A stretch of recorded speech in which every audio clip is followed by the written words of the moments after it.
सुप्रभात बच्चों। आज हम पढ़ेंगे विभू काका, जिसके लेखक हैं हिमांशु जोशी।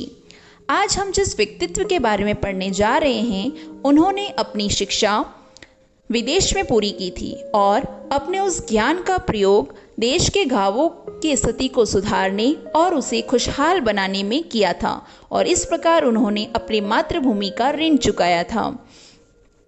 यहाँ बताया गया है कि लेखक जब विभू काका से मिलते हैं तो उनके बदले हुए पहनावे को देखकर वे उन्हें पहचान नहीं पाते और उन्हें देखकर बड़ा आश्चर्य होता है कि किस प्रकार आज वो बदले हुए रूप में उन्हें दिखाई देते हैं। ऊपर से नीचे तक विभू का एकदम बदल गए थे। पहले कोट पैंट पहना करते थे, टाई लगाना भी नहीं भूलते थे, जूते भी चमचमाते हुए होते थे, किंतु अब विभू का कुछ दूसरे ही लगते थे, एकदम बदले बदले। खादी का कुर्ता पजामा, साधारण सी चप्पलें, सिर के बाल भी छोटे छोटे, लगता था ये विभू का कोई और ही है। ये सारी बातें लेखक विभू काका को देखने के बाद सोचते हैं। काका पहचाना नहीं, मैंने कहा ही था कि काका लिपट पड़े। अरे बिज्जू, तुझे नहीं पहचानूंगा, कब आया तू? आज अभी, मैंने हंसते हुए कहा। सामान कहाँ है? उन्होंने उत्सुकता से पूछा, अर्थात बहुत ही अत्यधिक इच्छा से उन्होंने मुझसे पूछा। मैंने सामने रखे झोले की ओर इशारा किया तो वे चौंक पड़े। बिस्तर विस्तर कुछ नहीं? आश्चर्य से उन्होंने पूछा। मैं हंस पड़ा।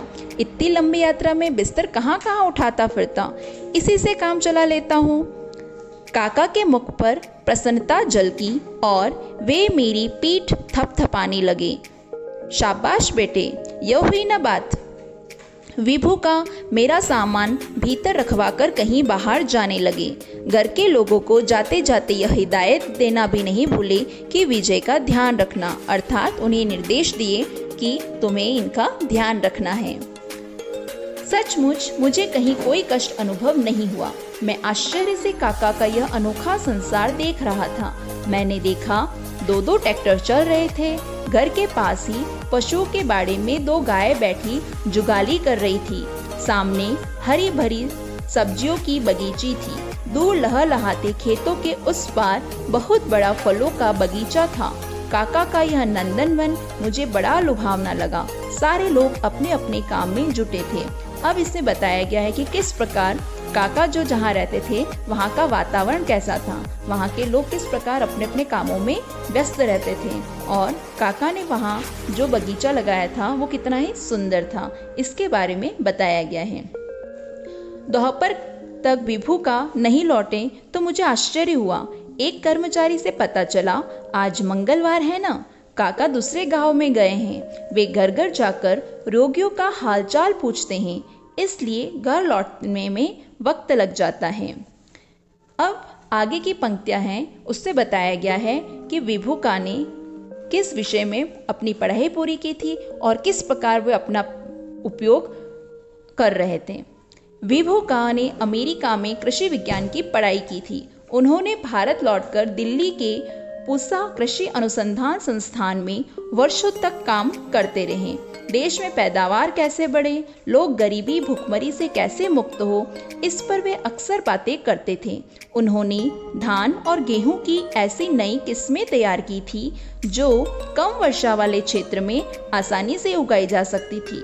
मक्का पर भी उनकी खोज कम महत्वपूर्ण नहीं थी।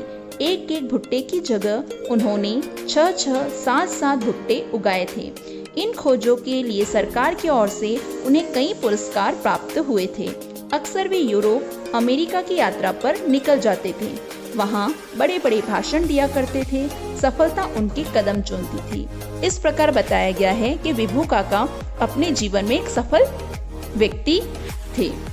अब बच्चों, आज हमने जो कुछ भी पढ़ा है उन सभी पैराग्राफ में जहाँ जहाँ भी कठिन शब्द आ रहे हैं उनको आप अंडरलाइन कीजिए और उन्हें लिखकर याद करने का प्रयास कीजिए।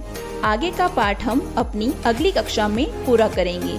तब तक आप अपने घरों में रहें, सुरक्षित रहें। धन्यवाद।